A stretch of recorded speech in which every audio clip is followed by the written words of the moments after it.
신동성 권사님께서 기도하시겠습니다.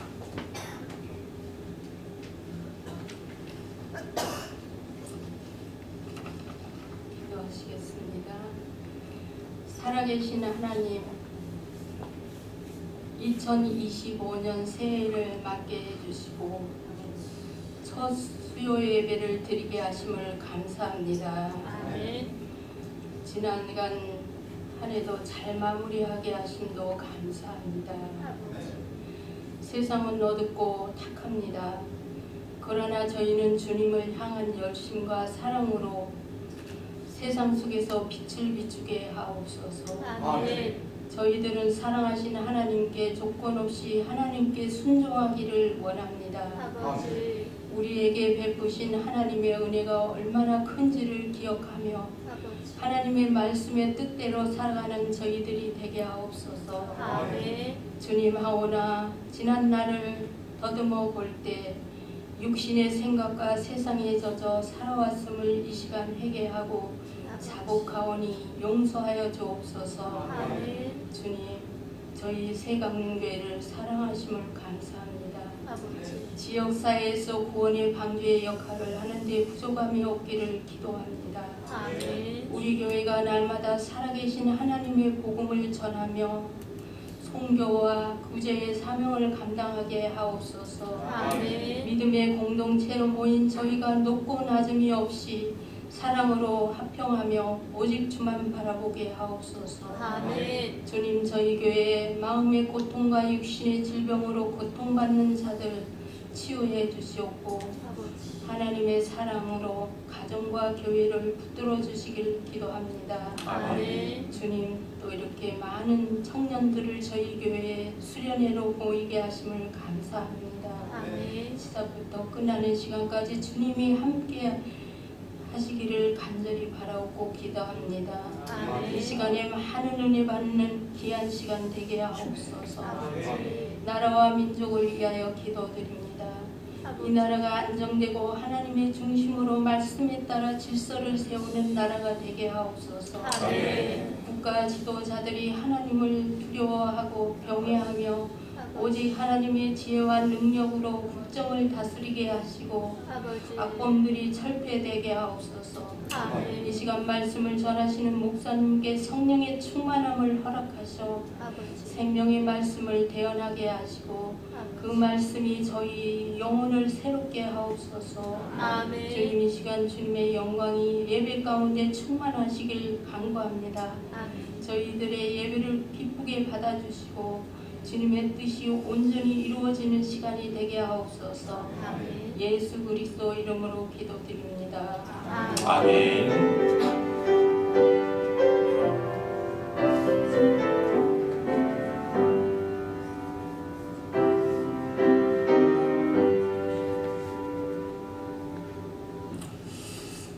이 시간에는 특별 찬양 시간을 좀 갖겠습니다. 찬양하실 분 나오시죠? 한국 대학생 선교회 영어 약자로는 CCC라고 해요. CCC 선교단체 강릉 지역의 학생들이 지금 우리 교회에서 수련회를 갖고 있습니다. 지난 주일 저녁부터 이번 주 토요일까지. 하필 바람도 많이 불고 가장 추울 때 훈련을 하게 돼서 좀 안쓰럽긴 한데 아무튼 수련회가 은혜스럽게 잘 진행되고 마쳐지길 기도합니다. 박수 한번 할까요? 자, 시작해도 되겠죠? 차렷 인사.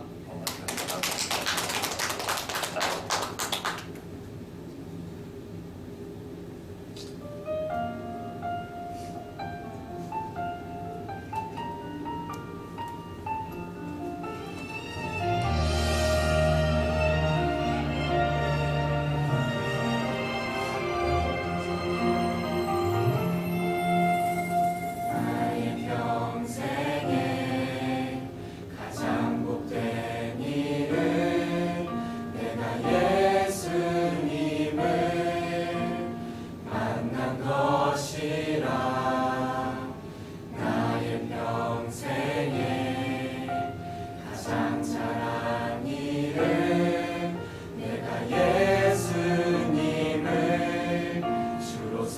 섬긴 것이라.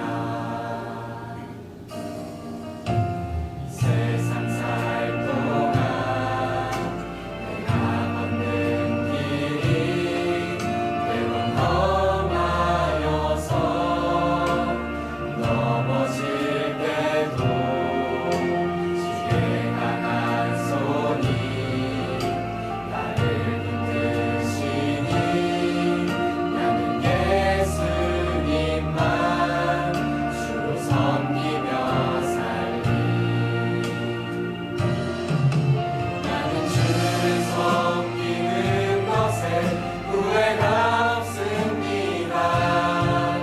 내가 걸어온 모든 시간 다 주의 은혜니 내가 걸어갈 모든 날도 주만 섬기며 살리.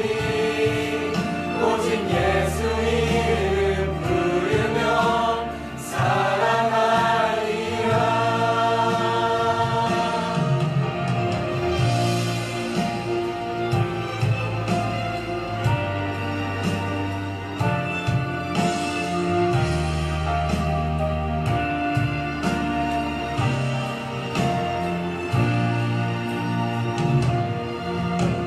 세상 살 동안 내가 걷는 길이 때론 험하여서 넘어질 때도 주의 강한 손이 나를 붙드시니 나는 예수님만 주로 섬기며 살리.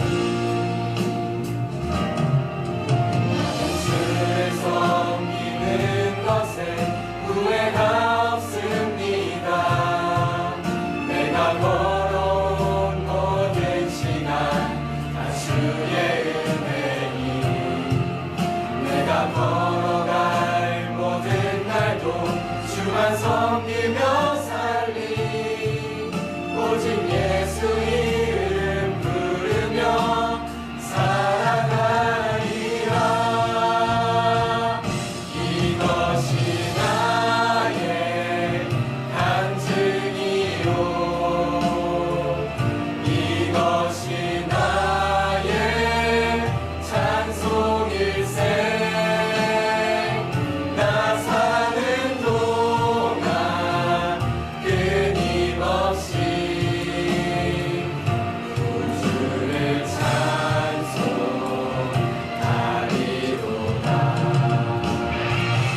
나 사는 동안 끊임없이 구주를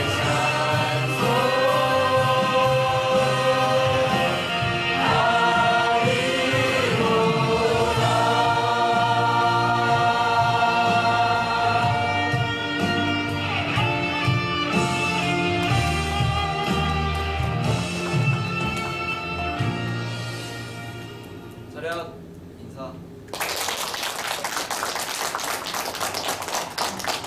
아유, 감사합니다. 여러분 참 이쁘죠? 그렇죠? 제가 캠퍼스 사역을 오래 했었기 때문에 이제 젊은 대학 시절이 이렇게 열심히 믿음 생활하는 것을 보면 참 귀하다라는 생각을 늘 하게 됩니다. 왜냐하면 대학 시절에 믿음 생활하기가 쉽지 않거든요. 학교 생활도 바쁘고 취업도 준비해야 되고 연애도 해야 되고, 그런데 이렇게 믿음으로 헌신하는 젊은이들을 보면 그냥 이뻐 보입니다. 기특하기도 하고. 아무튼 이번 수련회를 통해서 은혜 많이 받고 여러분의 캠퍼스에서 또 가정에서 또 어느 곳에서든 우리 마지막 불빛처럼 그리스도의 일꾼으로서의 영향력을 유감없이 발휘하시길 주님의 이름으로 축복합니다. 네. 깜짝이야. 우리 특별히 이 강릉하고 속초지구인데 지금 속초지구는 학생들이 없나 봐요. 다 강릉 지역 학생인데 이 강릉 지역 CCC를 섬기는 이 두 분 간사님이 계신데 이 박서희 간사님 그리고 우리 교회 김수정 간사님하고 일어나십시오. 박수 한번 하십시오. 오늘 함께 나눌 말씀 봅시다. 창세기 8장 20절로 22절 말씀입니다. 창세기 8장 20절로 22절. 한 목소리로 봉독해 볼까요? 시작. 노아가 여호와께 제단을 쌓고 모든 정결한 짐승과 모든 정결한 새 중에서 제물을 취하여 번제로 제단에 드렸더니 여호와께서 그 향기를 받으시고 그 중심에 이르시되 내가 다시는 사람으로 말미암아 땅을 저주하지 아니하리니 이는 사람의 마음이 계획하는 바가 어려서부터 악함이라. 내가 전에 행한 것 같이 모든 생물을 다시 멸하지 아니하리니 땅이 있을 동안에는 심음과 거둠과 추위와 더위와 여름과 겨울과 낮과 밤이 쉬지 아니하리라. 아멘.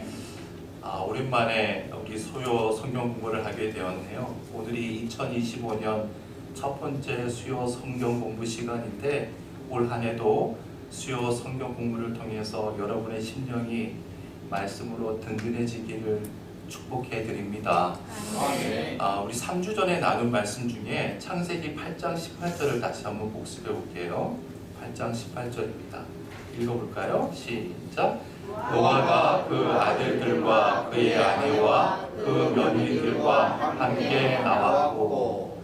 자, 우리 세강림교회 성도님들 성경책에 어디에 공표가 쳐져 있어요? 나왔고에 공표가 쳐 있죠? 나왔고. 여러분, 방주는 어떤 곳이라고 했어요? 방주는 나오기 위해서 들어가는 곳이라고 했습니다. 방주는 결코 천년 만년 살려고 들어가는 곳이 아니에요. 절대로 방주 그 자체가 목적이 아닌 것이죠. 방주로 들어간 목적은 오직 하나, 하나님이에요. 하나님의 말씀을 통해서 방주를 만들고 방주에 들어갔고 방주에서 나온 겁니다. 그러므로 들어가라 하실 때 들어가고 나오라고 하실 때 나오는 것이 하나님을 믿는 자의 참된 모습인 것이죠. 여러분, 오늘날 교회를 가리켜서 구원의 방주라고들 하잖아요. 사람을 구원해낸다는 의미에서 방주라는 것이죠. 중요한 것은 교회라는 방주는 이곳에서 천년 만년 살기 위해서 있는 곳이 아니라 반드시 나가기 위함임을 잊어서는 안 된다고 했습니다. 이곳에 와서 하나님 말씀 열심히 배우고 또 나누고 그러면서 하나님을 향한 고정된 시선으로 세상에 다시 나가는 겁니다. 내 가정으로, 내 직장으로, 내가 일하고 있는 일터로, 또한 나의 캠퍼스로 듣고 배운 말씀을 적용하기 위해서 나가는 거예요. 그래서 2000년 기독교 역사를 보면 교회가 가장 타락할 때가 언제라고 했습니까? 교인들이 세상에 나가지 않고 교회 속에서만 머물러 있을 때 가장 타락했다고 했습니다. 여러분 꼭 기억하셔야 됩니다. 물이 한 곳에 계속 고이기만 하면 어떻게 돼요? 그 물은 썩잖아요. 마찬가지로 우리도 이곳에 머물러 있기만 하면 우리도 반드시 영적으로 망한다는 사실을 잊어서는 안 됩니다. 그래서 우리는 교회에 열심히 모이는 동시에 바울처럼 사도로 살아가야 한다고 했어요. 그래서 여러분, 교회를 가리켜서 헬라어로 뭐라고 해요? 에클레시아라고 해요. 에클레시아의 뜻이 뭐예요? 부르심을 받은 자들. 에클레시아가 뭐라고요? 부르심을 받은 자들. 사도는 헬라어로 뭐예요? 아포스톨로스. 뜻이 뭐라고 했어요? 보내심을 받은 자들. 아포스톨로스의 뜻이 뭐라고요?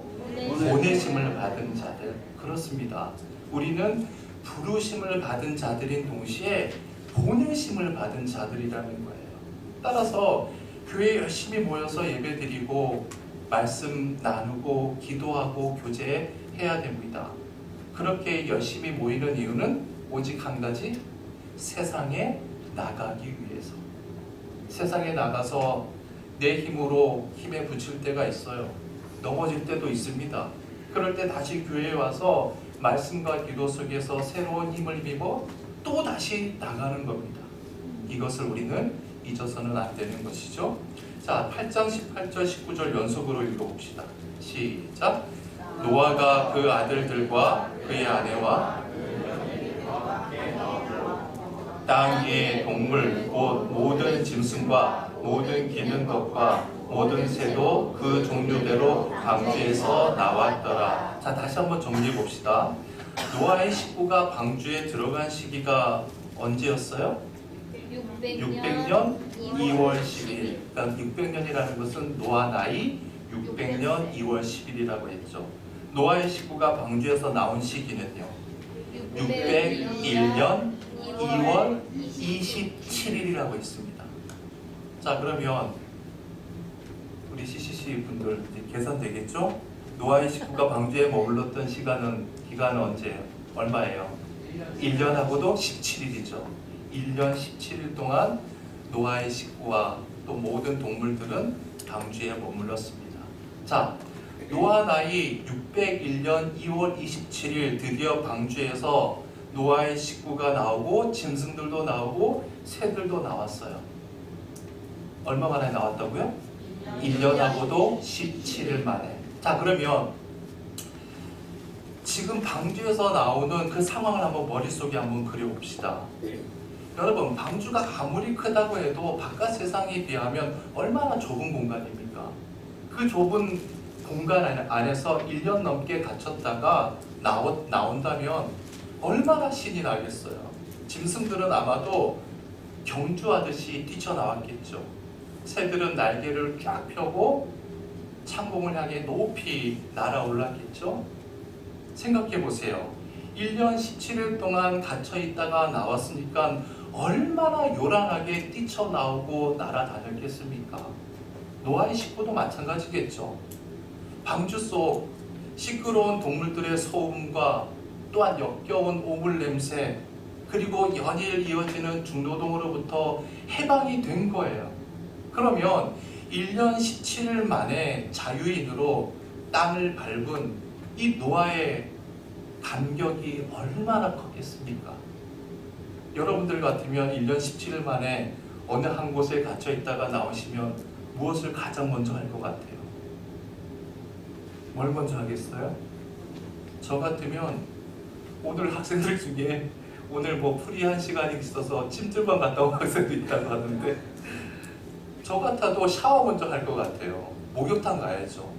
뭐 여담이지만 제가 미국에 있을 때 가장 아쉬웠던 것 중에 하나가 대중 목욕탕이 없는 겁니다. 뜨거운 물에 몸을 담그면 얼마나 좋겠어요. 얼마나 시원해요.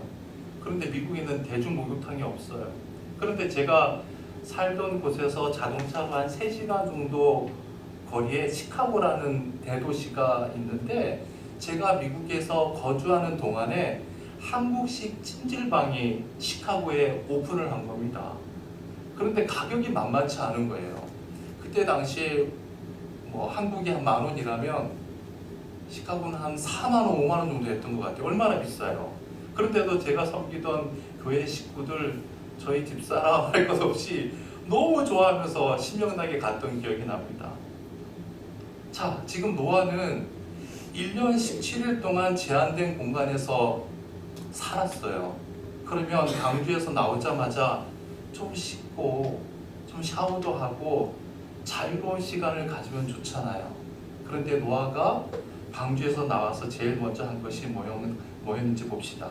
20절이 이렇게 시작해요. 노아가 여호와께 뭐를 쌓아요? 제단을 쌓고. 여러분, 노아가 이래서 위대합니다. 노아가 방주에서 나오고 자기 육신의 안위를 먼저 추구한 뒤에 제단을 쌓은 게 아닙니다. 방주에서 나오자마자 제일 먼저 하나님 앞에 제단을 쌓은 거예요. 제단을 쌓았다는 게 뭐죠? 예배를 드린 거죠. 여러분, 왜 노아는 제단을 먼저 쌓았을까요? 내가 방주에서 나오게 된 것은 내 능력 때문이 아니고 내가 잘나서 나오게 된 것도 아니고 1년 17일 동안 방주 안에서 잘 지낸 것이 나의 지혜 때문이 아니라는 것을 노아는 알고 있는 겁니다. 1년 17일 동안 우두커니 앉아서 시간만 때운 것이 아니라 하늘을 향해 나 있는 그 창문을 통해서 하나님만 바라보면서 하나님을 향한 고정된 시선을 가지면서 노아의 사고방식은 이처럼 철저하게 하나님 중심으로 바뀌어져 있었던 겁니다. 자, 여기서 노아의 식구들, 즉 사람과 짐승의 차이가 확연히 구분이 되죠. 창세기 2장에 보면 하나님께서 사람과 짐승을 뭘로 지으셨다고 해요? 흙으로 지으셨다고 합니다. 사람뿐만 아니라 짐승도 흙으로 지으셨어요. 그런데 창세기 2장 7절 말씀 함께 읽어봅시다. 창세기 2장 7절 다 같이 시작. 여호와 하나님이 땅의 흙으로 사람을 지으시고 생기를 그 코에 불어넣으시니 사람이 생명이 되니라. 사람에게만큼은 하나님께서 특별히 주신 것이 있었는데 그것이 뭐였죠? 생기였습니다. 하나님 당신의 생기를 불어넣으셨다는 거예요. 그래서 사람이 뭐가 되었어요? 생명, 살아있는 영이 된 겁니다. 그것이 사람과 짐승의 차이죠. 그렇다면 살아있는 영, 생명으로서의 사람과 짐승의 가장 본질적인 차이는 뭘까요? 바로 예배입니다. 하나님께 예배 드릴 줄 모르는 인간은 실은 그냥 고기 덩어리, 그냥 흙, 짐승에 불과한 겁니다. 그런 인간은 짐승과 아무런 차이가 있을 수 없습니다. 보세요. 1년 17일 만에 짐승들은 벌판을 뛰어다니고 하늘을 날아다녀요. 모두 자기 본능에 충실하느라 난리가 난 겁니다. 하지만 오직 인간만 하나님 앞에 제단을 쌓았어요. 오직 인간만 하나님께 예배를 드린 것이죠.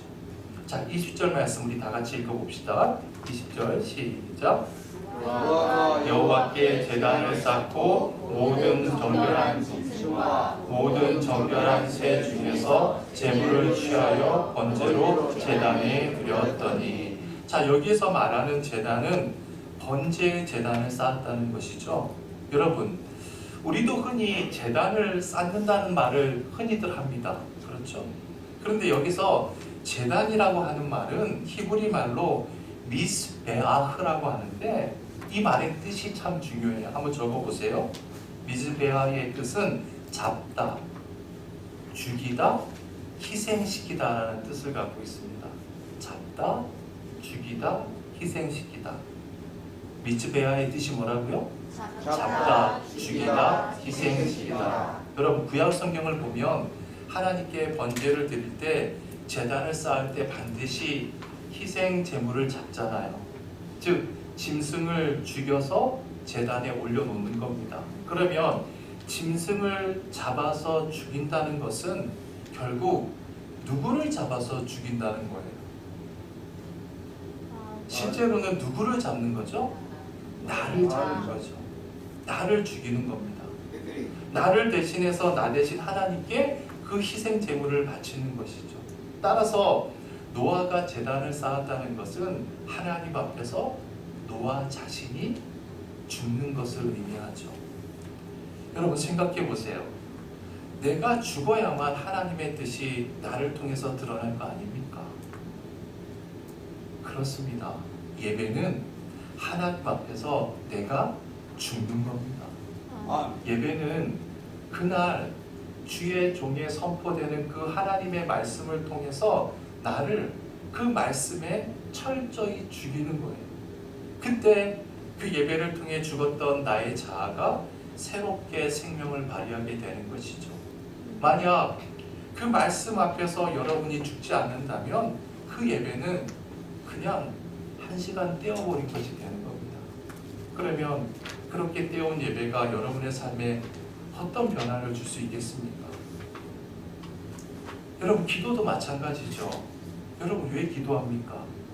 그저 내가 원하는 대로 이루어 달라고 하는 것이 기도일까요? 그것은 불교 신자들도 하잖아요. 무당을 찾는 사람도 자기 소원을 이루기 위해서 얼마나 열심히 기도합니까? 그렇다면 우리의 기도가 그들의 기도와 차이가 난다면 뭘까요? 우리 그리스도인에게 있어서 하나님께 기도한다는 것은 하나님 앞에서 내가 죽는 거죠. 하나님, 오늘도 나 자신이, 내 자아가 철저히 죽게 해주십시오. 그래서 하나님의 말씀만이 나를 지배하게 하시고 나를 통해서 하나님의 말씀만 드러나게 해 주십시오. 그렇게 나 자신을 죽이기 위해서 기도하는 것이죠. 내 욕심, 내 욕망, 내 자아를 살리기 위해서 기도하는 게 아니라는 겁니다. 자, 보세요. 노아는 1년 17일 동안 방주 안에 갇혀 있다가 자유롭게 자신의 아기를 꾀할 수 있는 상황에서 자기 자신을 철저하게 죽였습니다. 하나님, 이 제단을 통해서, 이 예배를 통해서 오직 하나님 당신만 드러나게 해 주십시오. 여러분, 하나님께서 이런 노아를 어찌 이뻐하지 않을 수 있겠습니까? 자, 20절 다시 한번 읽어봅시다. 시작. 노아가 여호와께 제단을 쌓고 모든 정결한 짐승과 모든 정결한 새 중에서 제물을 취하여 번제로 제단에 드렸더니, 번제로 제단에 드렸더니, 여러분, 번제가 아까도 말씀드렸지만 짐승을 잡아서 완전히 죽여서 제를 만드는 게 번제 아닙니까? 제가 될 때까지 완전히 태우는 거예요. 자, 그러면 여기서 질문이 하나 생깁니다. 창세기 7장 8절과 9절 읽어봅시다. 창세기 7장 8절과 9절 시작. 정결한 짐승과 부정한 짐승과 새와 땅에 기는 모든 것은 하나님이 노아에게 명하신 대로 암수 두시 노아에게 나와 방주로 들어갔으며. 자, 방주 속에 들어간 것, 그 짐승은 정결한 짐승과 부정한 짐승, 그리고 새와 땅에 기는 모든 것에 뭐예요? 암수 둘씩. 그러니까 암수 2마리, 암컷 1마리, 수컷 1마리만 딱 들어간 거예요. 그래서 한 쌍이 들어갔다는 것이죠. 자, 그러면 보세요. 지금 번제에 사용된 동물이 어떤 동물인지는 몰라요. 가령 양 1마리를 번제로 드렸다고 칩시다. 그것이 암컷인지 수컷인지 어쨌든 1마리를 번제로 드렸다고 치자고요. 자, 그러면 어떻게 될까요? 양 1마리를 제사를 드렸다면 더 이상 남은 양 1마리로 새끼를 못 낳을 수 있잖아요. 그러면 양이라는 동물은 완전히 멸절돼 버릴 거 아닙니까? 독수리 1마리를 번제로 드렸다면 독수리도 완전히 멸절될 거 아니에요. 여러분, 이런 질문 할 수 있죠? 그러면 이 궁금증 어떻게 답할 수 있을까요? 네, 그렇죠. 예, 그렇습니다. 여러분, 지금 짐승과 새들도 노아 식구들과 같이 방주 안에 얼마나 있었던 거예요? 1년 17일이 있었던 거예요. 그러면 그 방주 안에서 암수가 새끼를 낳을까 안 낳았을까요? 새끼를 낳았겠죠. 새의 경우에는 알을 낳았을 겁니다. 그렇죠? 그러니까 그 방주가 왜 그렇게 컸었는지 이제 우리가 이해할 수가 있습니다. 하나님께서 창세기 6장에서 노아에게 말씀하실 때 방주를 짓는데 길이가 300규빗, 폭이 50규빗, 높이가 30규빗 규모로 지으라고 했어요. 오늘날 단위로 얘기하면 길이는 135m, 폭은 22.5m, 높이는 13.5m라고 했습니다. 층은 몇 층이라고 했어요? 3층 구조라고 했죠. 그래서 성경학자들이 이 규모를 가지고 실제 면적을 그려서 배수량을 따져봤는데 약 32,000톤급 선박의 규모라고 이야기해요. 그래서 이 규모의 양 알죠? 양 크기를 양만 집어넣는다 그러면은 12만 5천 마리를 집어넣을 수 있다고 이야기합니다. 그러니까 보세요. 하나님께서는 그 많은 종류의 동물이 들어가서 새끼를 낳을 것을 염두하고 상당한 규모의 방주를 지었다는 것을 우리가 알 수가 있죠. 이것 또한 하나님의 신비스러운 섭리라고 우리가 할 수가 있습니다. 여러분, 그렇습니다. 우리 하나님은 이런 분이세요. 내가 생각할 수 없는 것까지 내 생각이 미치지 못하는 것까지 하나님께서는 한치의 오차도 없이 치밀하게 나를 위해서 역사하는 분이십니다. 자, 21절 말씀 봅시다. 21절. 여호와께서 그 향기를 받으시고. 자, 노아가 광주에서 나오자마자 하나님께 번제를 드렸는데 하나님께서 그 향기를 받으셨다는 거예요. 개역 성경에는 뭐라고 되어 있다고 제가 적어놨죠? 그 향기를 흠향하시고 이렇게 되어 있어요. 즉 향기를 맡으셨다는 거죠. 여러분 생각해 보세요. 짐승을 태우는 번제를 드리는데 향기가 날까요? 여러분 짐승을 태우면 냄새가 어떨 것 같아요? 여러분 고깃집을 생각하면 안 됩니다. 고깃집에서 나는 고기를 굽으면 나는 냄새는 정말 향기죠. 그렇죠? 좋은 냄새죠. 근데 번제 제단에서 그런 향기가 날까요? 천만에요. 절대로 그런 냄새가 날 수가 없습니다. 실제로 짐승을 태우면 그 냄새는 오히려 역한 냄새가 납니다. 검게 그을린 연기만 날 거예요. 그런데 하나님께서 그 향기를 받으셨대요. 그러면 이 받으셨다, 받으신 그 향기, 그 맡으신 향기는 무슨 향기일까요? 짐승을 태우는 향기가 아니라 방주에서 나오자마자 자기 자신을 하나님께 드리고 하나님 앞에서 자기 자신을 죽였던 노아의 그 중심을 받으신 거죠. 그렇습니다. 내가 하나님 앞에서 철저하게 죽을 때, 내가 하나님께 나 자신을 온전히 의탁할 때 하나님께서는 우리의 중심을 향기롭게 받으세요. 자, 21절 제가 읽어보겠습니다. 여호와께서 그 향기를 받으시고 그 중심에 이르시되 내가 다시는 사람으로 말미암아 땅을 저주하지 아니하리니 이는 사람의 마음이 계획하는 바가 어려서부터 악함이라. 여기 사람의 마음이 계획하는 바가 어려서부터 악하다. 이것은 무슨 말일까요? 태어날 때부터 악하다는 거죠. 즉 아담의 원죄를 받고 태어났다, 그 말이죠. 아담의 원죄를 받고 태어났다. 계속 봅시다. 내가 전에 행한 것 같이 모든 생물을 다시 멸하지 아니하리니. 전에 행했다는 것이 뭐예요? 40일 동안 폭포수 같은 그런 비, 노아의 홍수를 의미하는 거죠. 그런 홍수로 인류를 심판하는 일을 다시는 하지 않겠다. 이제 앞으로는 역사의 종말이 도래하기 전까지는 노아의 홍수처럼 전 인류를 홍수로 심판하는 일은 더 이상 없을 것이다. 자, 그런데 여러분 보세요. 지금 이 말씀은 하나님께서 노아의 홍수를 이 땅에 임하게 하시겠다고 하신 말씀과는 언뜻 보면 서로 상충되어 보여요. 창세기 6장에서 하나님께서 뭐라고 하시면서 심판하신다고 했습니까?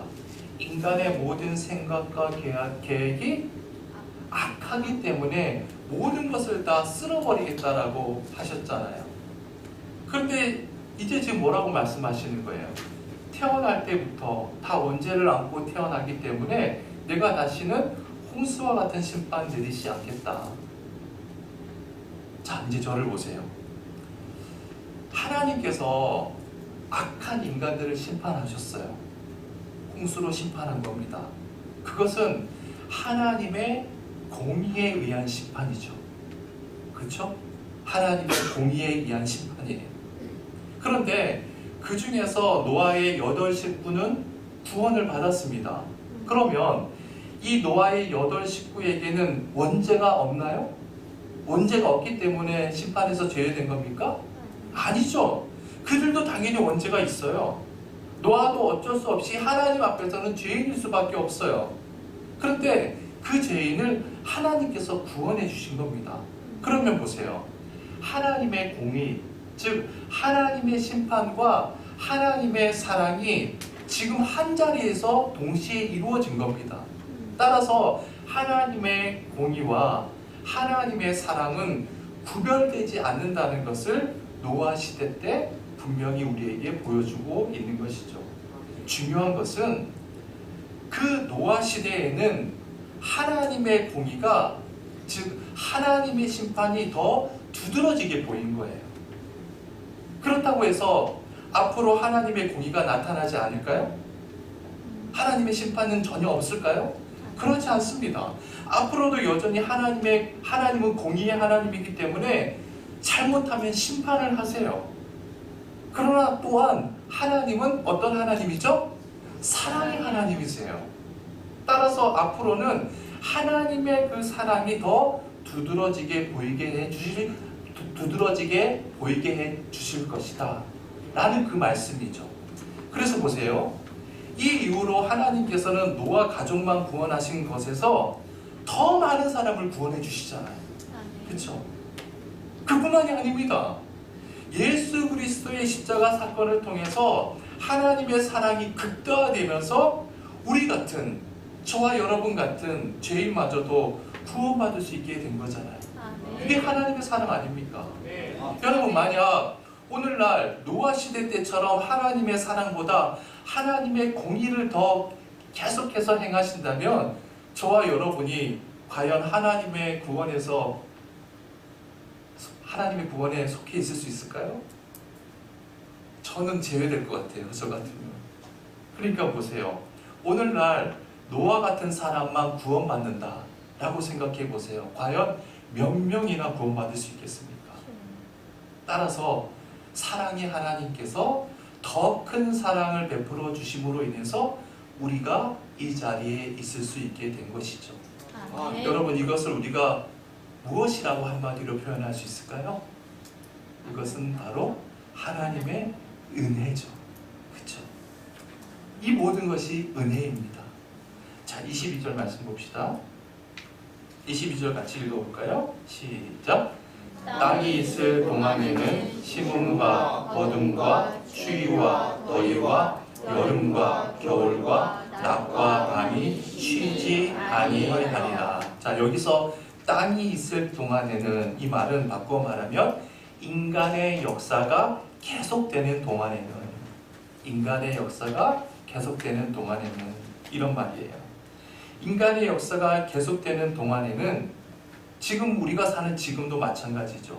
심음과 거둠과 추위와 더위, 여름과 겨울, 낮과 밤이 중단되는 일은 없을 것이다. 여러분, 생각해 보세요. 홍수가 있을 동안에는 심음과 거둠이 있을 수 없잖아요. 그렇죠? 홍수가 있을 때는 낮과 밤의 구별이 무슨 의미가 있겠어요? 다 무의미하죠. 시간과 계절도 무의미했습니다. 그러나 하나님께서는 앞으로 이 역사가 계속되는 한 반드시 심음과 거둠, 날씨의 변화, 계절의 변화, 시간의 구별, 모든 것이 있게 하겠다. 이 말은 곧 내가 이 모든 역사를 주관하시겠다라는 말이죠. 내가 다 주관하겠다.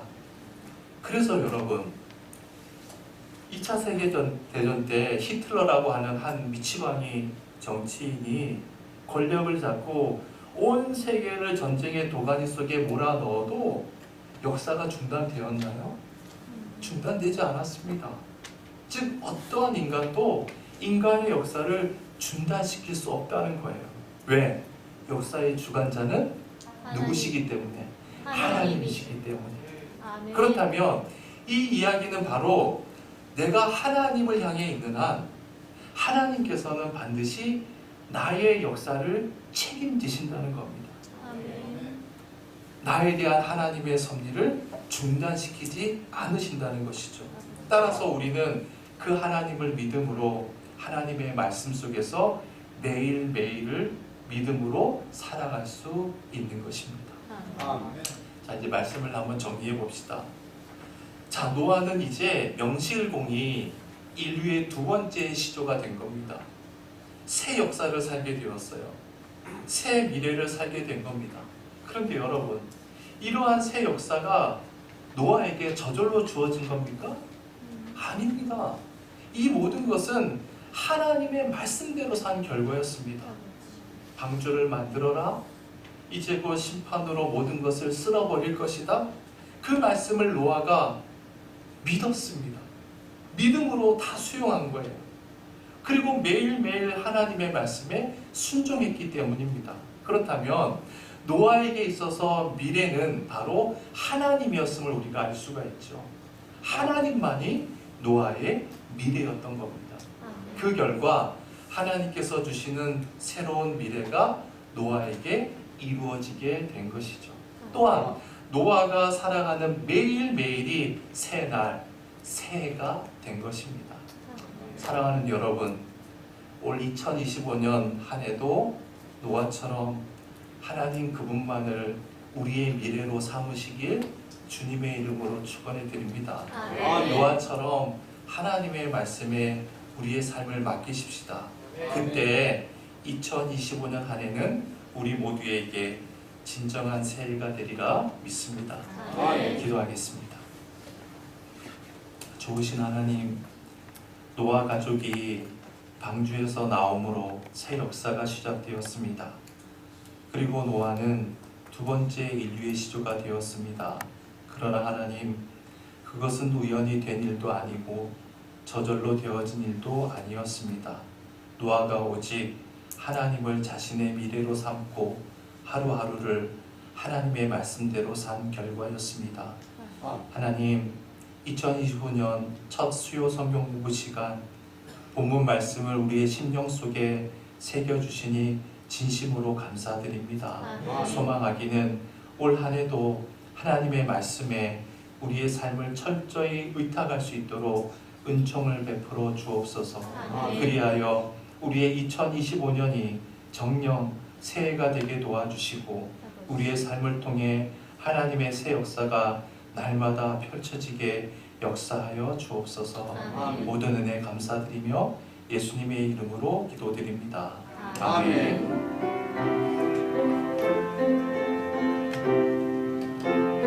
우리 419장 함께 찬양드립니다. 주 날개위 내가 평안히 쉬네. 밤 깊고 비바람 불어쳐도 아버지께서 날 지켜주시니 거기서 편안히 쉬리로다. 주 날개 위 평안하다. 그 사랑 끈을 잡이뇨. 주 날개 위 내 쉬는 영혼 영원히 거기서 살리. 주 날개 위 나의 피난처 되니 거기서 쉬기를 원하노라. 세상이 나를 이루지 못하나 거기서 평안을 누리리라. 주 날개 위 평안하다. 그 사랑 끈을 잡이뇨. 주 날개 위 내 쉬는 영혼 영원히 거기서 살리. 주 날개 위 참된 기쁨이 있네.